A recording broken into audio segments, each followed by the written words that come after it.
Hello, my name is Jen Loki. It is September 23rd, and the only notes I'll be using are the letters for the acronym of the bones of the face suggested by the book. Vernon cannot make my pet zebra laugh. Oh, Vernon.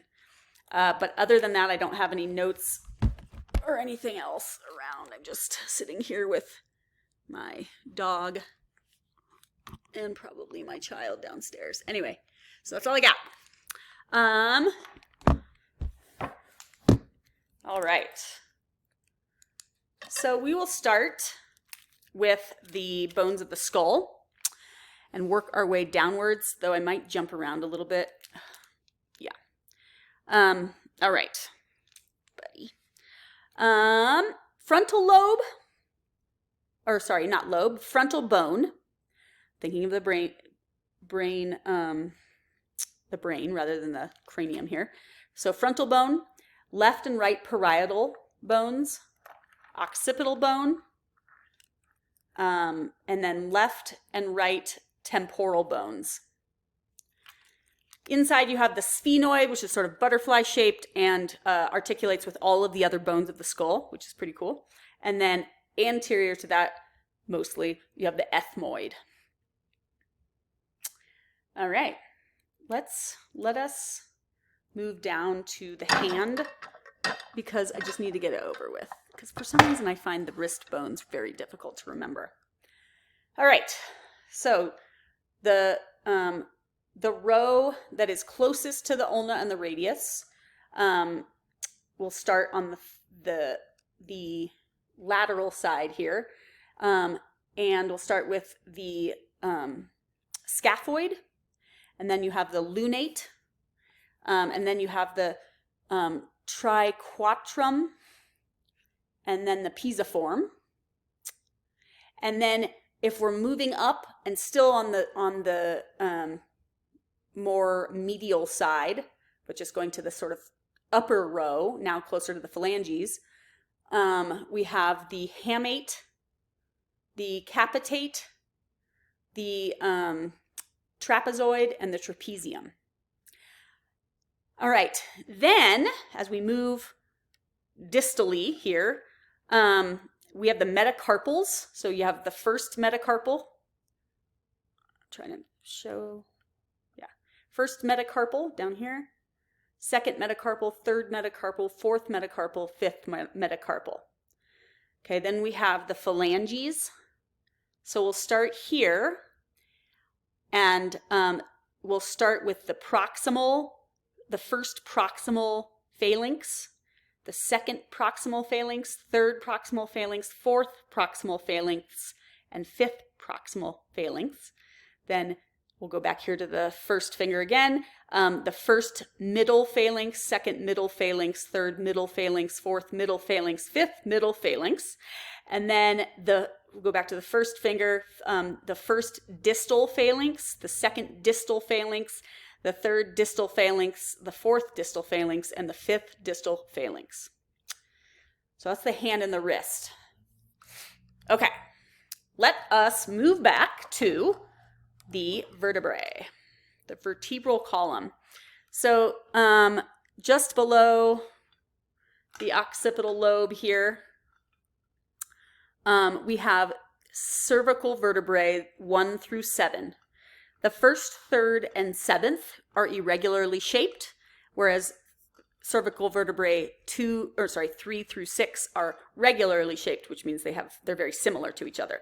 But especially this first one, is very interesting. It's kind of bigger and wider, and it seems to just have more places for things to connect. And it's called the atlas. The C2 vertebrae is the axis. And then we have C3, 4, 5, 6, and 7. Next, we have the thoracic vertebrae. There are 12 of those. So we have thoracic vertebrae 1, 2, 3, 4, 5, 6, 7, 8, 9, 10, 11, 12. And let's see. Then we have the lumbar vertebrae, and the lumbar vertebrae are much stouter because they are the ones that have to bear the most weight. So we have 5 lumbar vertebrae.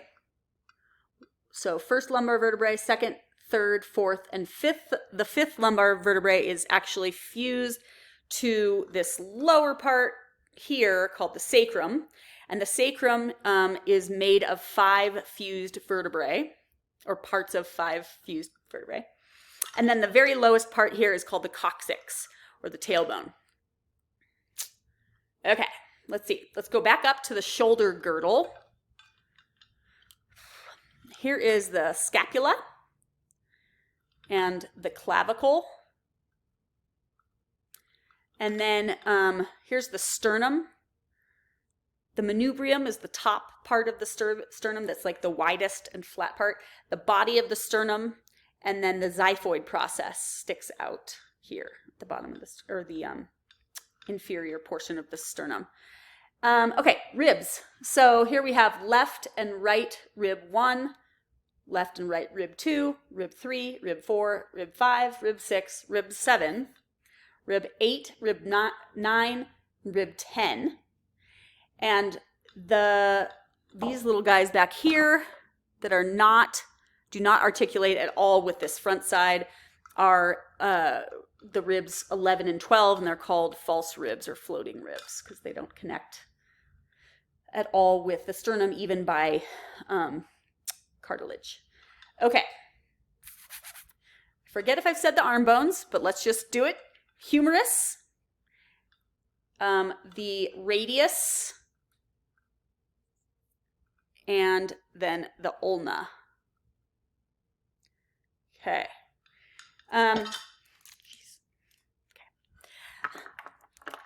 Let's do the pelvic girdle. So the pelvic girdle is made of these 2 hip bones, and each hip bone is made of the ilium, the ischium back here, and the pubis right here. So ilium, ischium, pubis. And then we'll go down here to the femur with the patella, kneecap. The tibia is the girthier bone down here, and then the fibula. Okay. And then the feet, I'm going to lay this guy down. Okay. So the ankle's called the tarsus, or the tarsal bones, and those bones consist of the talus. Gosh, it's hard to, okay. So the calcaneus is the heel bone, the talus, and then you have the cuboid, which is on the lateral side of the foot. The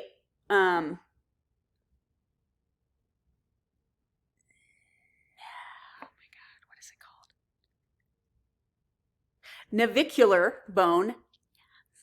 The navicular bone, which is on the medial side, underneath the medial, intermediate, and lateral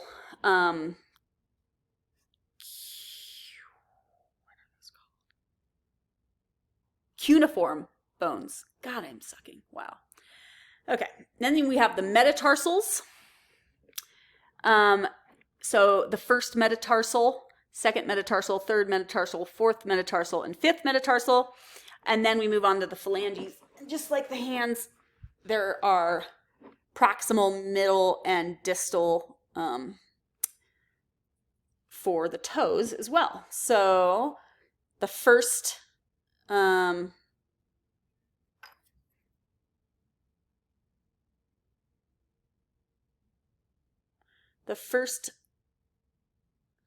proximal phalange, second proximal phalange, third proximal phalanx, sorry, phalanges plural, fourth proximal phalanx, and fifth proximal phalanx.